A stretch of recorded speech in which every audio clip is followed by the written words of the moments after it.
తెలంగాణలో వరద నష్టంపై సీఎం రేవంత్ నిర్వహించిన సమీక్ష ముగిసింది.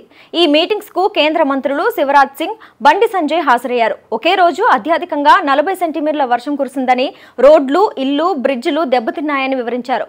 ఇక వరద నష్టం 5,438 కోట్లు ఉంటుందని ప్రాథమిక అంచనా వేశారు. తెలంగాణకు సాయం అందించాలని శివరాజ్ను కోరారు.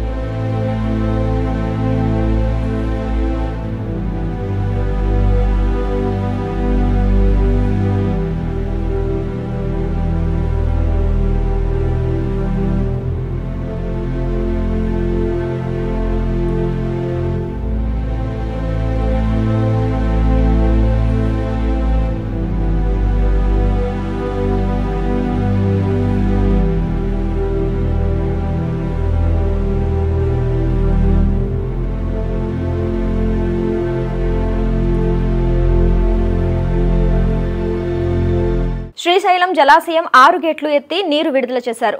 స్పిల్వే ద్వారా 1.67 లక్షల క్యూసెక్కుల నీటిని విడుదల చేశారు.